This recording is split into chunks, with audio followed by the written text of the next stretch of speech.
একটা গোটা রসুন আর পেঁয়াজ নিয়েছি, মানে সালফার থাকে। হলুদ অ্যাড করব, নিচে ভালো করে স্প্রে করে দিচ্ছি। তো সকাল সকাল চলে আসলাম ছাদে। তো তোমাদের সবাইকে আমার ছাদ বাগানে স্বাগত। আজকে একটা খুব গুরুত্বপূর্ণ বিষয় নিয়ে তোমাদের সঙ্গে আলোচনা করব। সেটা হলো ছাদ গাছে যে পোকা আসে সেই পোকাগুলো কীভাবে দমন করব, তার জন্য আমি একটা কীটনাশক তৈরি করব। তো সেটাই তোমাদের সঙ্গে আজকে শেয়ার করব। তো আসসালামু আলাইকুম, আশা করছি তোমরা সবাই ভালো আছো। তো আমিও ভালো আছি। আজকে একটা নতুন ব্লগ নিয়ে তোমাদের সামনে হাজির হলাম। তো চলো আমি তোমাদের আগে দেখাই গাছে কীরকম পোকা হলে আমি কীভাবে কীটনাশকটা তৈরি করি তোমাদের দেখাচ্ছি। তো এই যে দেখতে পাচ্ছ এখানে একটা ছিম গাছ আছে, আমি গ্রো ব্যাগে দিয়েছি, কিন্তু কদিন থেকে দেখছি ছিম গাছটা, দেখো তোমাদের ভালো করে দেখাচ্ছি। এই যে এখানে ছোট ছোট গুটি গুটি পোকা হয়ে গেছে। এই যে এই গাছ এখানে একদম ভর্তি, এই যে দেখো এই যে গুটি গুটি পোকাগুলো হয়েছে, এই যে তোমাদের ভালো করে একটু দেখাচ্ছি। তো এগুলো কিভাবে দমন করব, আর সবারই এরকম কম বেশি সমস্যা সবারই ছাদ বাগানে হয়। দেখো আমার সিম গাছটার ফুল চলে আসছে, এটা একটা নতুন সিম গাছ। তো এই যে দেখো সব জায়গায় এরকম একদম পুরো ভর্তি হয়ে গেছে ছোট ছোট পোকাতে। তো এগুলো আমি কিভাবে দমন করব তোমাদের দেখাই। এই যে দেখো এই পাতাটাও ভর্তি হয়ে গেছে। তো চলো আমি কীটনাশক তৈরি করি তোমাদের দেখাচ্ছি। কীটনাশকটা তৈরি করার জন্য আমি কি নিয়েছি তোমাদের সঙ্গে একটু শেয়ার করি। সেটা হলো এই যে একটা গোটা রসুন নিয়েছি। তো আমি যে গাছে আমার মানে ছাদ বাগানে যে গাছে পোকা মানে ওরকম হয়েছে, তো সেরকম হয়নি, ওরকম দু একটা গাছে আছে, তো ওগুলোতে দেবো। তাছাড়া বাকি সব গাছেই দেবো, মানে যেই গাছগুলোতে পোকা আসেনি সেই গাছগুলোতেও দেবো। তো তার জন্য আমি নিয়েছি একটা গোটা রসুন আর পেঁয়াজ নিয়েছি। তো আমি দুটো নিয়েছি, মানে তোমাদের গাছ অনুযায়ী তোমরা দিতে পারো। আর আমি কিছুটা নিয়েছি হলুদের গুঁড়ো, এই যে দেখতে পাচ্ছ। তো এইগুলো আমি কিভাবে তৈরি করি সেটা একটু তোমাদের সঙ্গে শেয়ার করব। তো চলো আমি আগে এগুলো তৈরি করি, তারপর গাছে কিভাবে দেই A to Z তোমাদের সঙ্গে শেয়ার করছি। তো এই যে প্রথমে আমি রসুনটা নিয়ে নেব। তো এটা ভালো করে রসুনটা এরকম করে খুলে তারপর যে একটা করে এরকম করে কোয়াগুলো বের করে নেবে রসুনের, এই যে ছোটো ছোটো করে বের করে নেবে।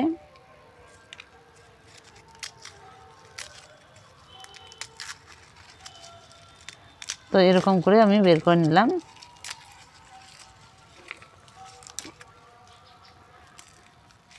তো এগুলো নিয়ে এই যে দেখতে পাচ্ছ এখানে আমি একটা বাটার জন্য একটা এরকম নিয়েছি, মানে এটা রস বের করে নেব। তো তার জন্য এখানে আমি নিয়ে নিচ্ছি। তো এখানে একটু পানি দিতে হবে, কারণ শুকনো তো হবে না, একটু পানি দিতে হবে। মানে তোমরা এটা যেমন করে হোক একটু রস বের করে নেবে তোমাদের কায়দা মতো। তো এই যে দেখতে পাচ্ছ এখানে নিয়ে নিলাম, এখানে কিছু পরিমাণে পানি নিয়ে নেব। তো এটা আমি ভালো করে এরকম করে বেটে রসটা বের করে নেব।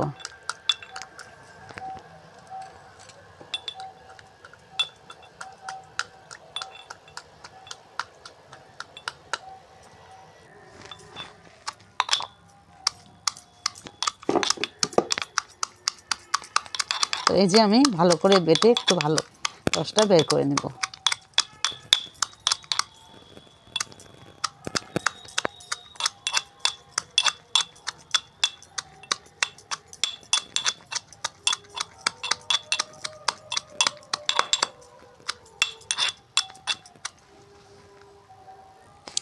তো এই যে দেখো আমার রসুনটা বেটে নেওয়া হয়ে গেল। এই যে দেখো একদম ডাস্ট করে নিলাম।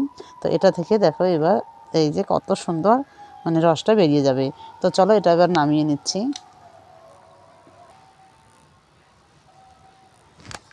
তো এটা এবার আমি এখানে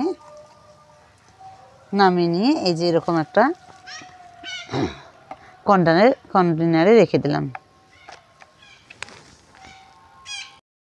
তো এই যে এরকম একটা কন্টেনারে রেখে দিলাম, দিয়ে এখানে একটু পানি দিয়ে রেখে দেব 30 মিনিটের মতো, যে আর একটু ভিজিয়ে রাখবো আমি, বা 1 ঘন্টাও রাখতে পারো। তাতে কি হবে, আবার এই যে রসুনের যে বেটে নিলাম এটা আরও ভালো করে রসটা বেরিয়ে যাবে। তো চলো এবার নেব পেঁয়াজ। তো আমি এবার পেঁয়াজটা নিয়ে নেই। তো এই যে দেখতে পাচ্ছ পেঁয়াজ, তো এটাও আমি এরকম করে ছোট ছোট করে টুকরো করে বেটে নেব। তো এই যে পেঁয়াজটা আমরা কেটে নেব, আর এই যে দেখতে পাচ্ছ এরকম তোমরা পেঁয়াজ নিয়ে নেবে। আর তোমরা জানো পেঁয়াজে প্রচুর পরিমাণে সালফার থাকে। তো দেখবে যখন পেঁয়াজটা আমরা কাটি তখন দেখবে আমাদের চোখে মুখে একটা ঝাঁজ লাগে। আর তাছাড়াও পেঁয়াজে প্রচুর পরিমাণে আয়রন থাকে, তাছাড়াও অনেক পুষ্টিগুণ পেঁয়াজের মধ্যে আমরা পেয়ে থাকি।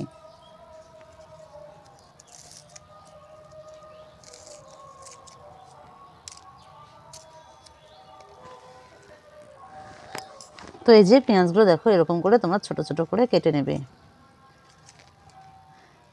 এই যে পেঁয়াজগুলো ছোট ছোট করে কেটে নেবে। আর পেঁয়াজটার ঝাঁজটা আরও বেশি বেরোবে যদি তোমরা 1 দিন 2 দিনের জন্য রেখে দাও।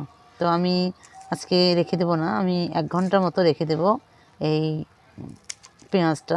তার জন্য আমি ছোট ছোট করে কেটে একটু বেটে নেব। তো এদিকে ছোট ছোট করে কেটে নিচ্ছি। আর রসুনটা আমি ভিজিয়ে রেখেছি ওই 45 মিনিট বা 1 ঘন্টার মতো। এবার আমি পেঁয়াজটা নেব। আর তোমাদের একটা কথা বলে রাখি, যারা আমার চ্যানেলটা নতুন দেখো তারা অবশ্যই আমার চ্যানেলটা সাবস্ক্রাইব করবে। আর এই যে দেখো এদিকে আমি পেঁয়াজটা ছোট ছোট টুকরো করে কেটে নিলাম। এবার আমি এটা একটু পেস্ট করে নেব। আর তারপর তোমাদের দেখাবো হলুদের ব্যবহার। তো এদিকে আমি পেঁয়াজটা এখানে দিয়ে এবার এটা পেস্ট করে নেব।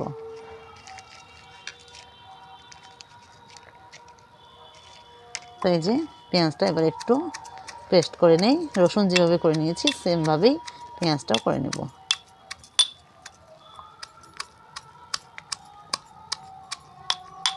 তো তোমরা যদি পারো তাহলে মিক্সার মেশিনেও করে নিতে পারো, ডাস্ট করে নিতে পারো।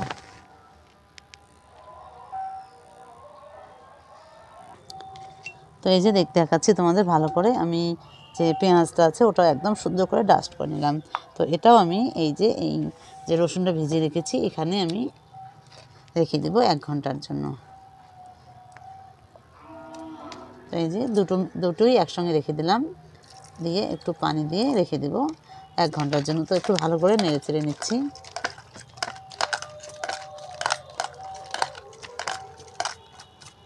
তো এটা 1 ঘন্টার মতো আমি ভিজিয়ে রাখবো, তারপর এটার ব্যবহার করব।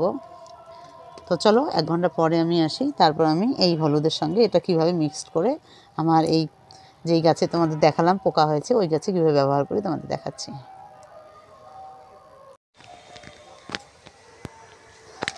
তো এটা এবার আমি এই যে এরকম একটা ছেঁকনি নিয়েছি, তো এই ছেঁকনিটা দিয়ে আমি ছেঁকে নেব।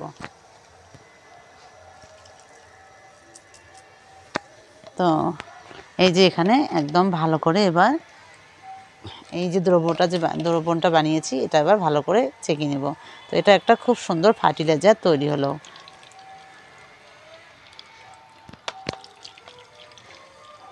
আর তোমরা দেখবে পেঁয়াজের ঝাঁচালো গন্ধ পেঁয়াজ বা তাহলে দেখবে পোকামাকড় একদম থাকে না। আর তার মধ্যে যদি হলুদ অ্যাড করা যায় তাহলে তো কোনো কথাই নেই, একদম গাছ একদম সুন্দর হবে আর গাছ আবারও প্রাণবন্ত হবে।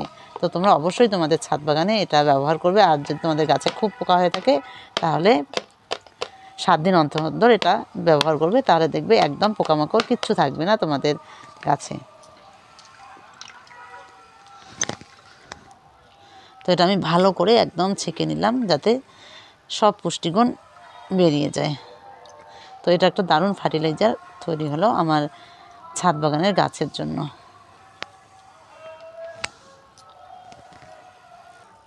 তো এই যে দেখো কত সুন্দর একটা আমার ফার্টিলাইজার বেরোলো। তো এখানে আমি এবার কি করব, যে এই হলুদটা নিয়েছি, তো এই হলুদটা আমি মিক্স করে নেব। আর সবসময় খেয়াল রাখবে যাতে কোনো মানে ছিবড়া এখানে না থাকে, কারণ এই যে আমি যে এখানে এই স্প্রে বোতলটায় রাখবো, তো স্প্রে বোতলটা ছিবড়া থাকলে মুখাটা মানে নষ্ট হয়ে যাবে। তো যাই হোক তোমরা খেয়াল করবে যাতে কোনো ছিবড়া না থাকে। একদম দেখো প্লেন খুব সুন্দর যে ফার্টিলাইজারটা তৈরি হয়েছে। তো এখানে আমি 2 চামচের মতো হলুদ অ্যাড করব। তো যে অ্যাড করে নিলাম, এবার এটা ভালো করে একটু মেখে চেখে নেব। তো হয়ে গেল আমার একটা দারুণ একটা ফার্টিলাইজার। তো চলো এটা আমি কীভাবে স্প্রে করি তোমাদের দেখাচ্ছি। যে একটা সুন্দর ফার্টিলাইজার তৈরি হলো, কিন্তু একটা কথা হলো এটা ডাইরেক্ট একদম দেওয়া যাবে না। তো যতটুকু পরিমাণে আমার ফার্টিলাইজারটা তৈরি হয়েছে তো তার থেকে একটু বেশি পরিমাণে আমি এই যে পানি নেব। তো এই যে দেখো আমি একদম প্লেন পানি নিয়েছি। তো তো এটা এবার এখানে মিক্সড করে দেব। তো এই যে হয়ে গেল। এবার এটা আমি এই স্প্রে বোতলে ঢুকিয়ে নেব।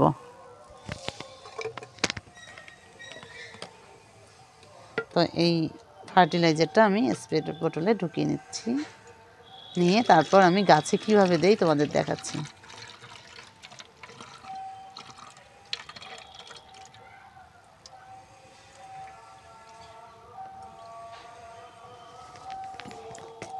তো ঢুকিয়ে নিলাম।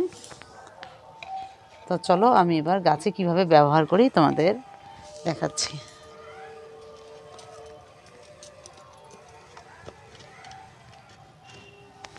তো এটা আমার হয়ে গেল একটা সুন্দর ফার্টিলাইজার। তো এবার এটা একটু ভালো করে ঝেঁকে নেব।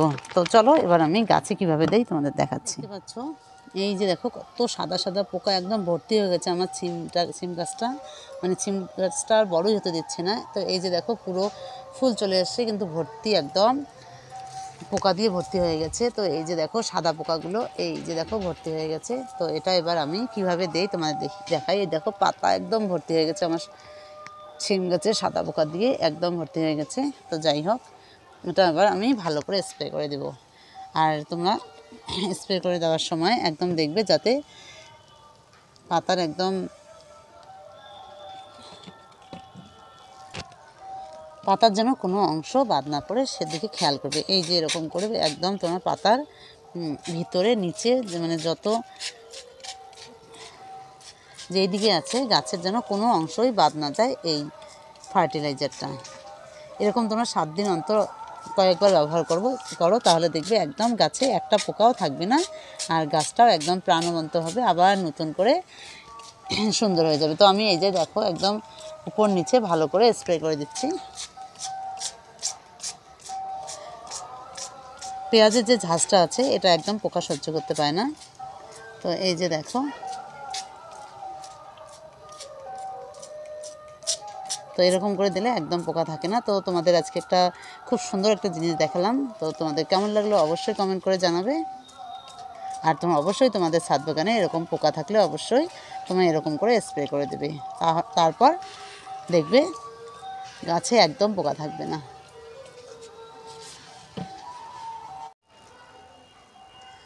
তো অনেকে আমাকে কমেন্ট করে যে মরিচ গাছের পাতা কুঁকড়ে যায়, ভালো হয় না। তো তোমরা অবশ্যই এই দ্রবণটা তোমাদের ছাদ বাগানে মরিচ গাছে দিতে পারো, তাহলে দেখবে খুবই উপকার পাবে এই দ্রবণটা ব্যবহারে। আর পাতা কোঁকড়ানো অনেকটা ভালো হবে। তোমরা এটা 7 দিন অন্তর অন্তর ব্যবহার করবে, যেহেতু ঘরোয়া পদ্ধতি তো সেহেতু এটা তোমরা 7 দিন অন্তর অন্তর ব্যবহার করবে। পাতা কোঁকড়ানোর ক্ষেত্রে অনেক উপকার পাবে।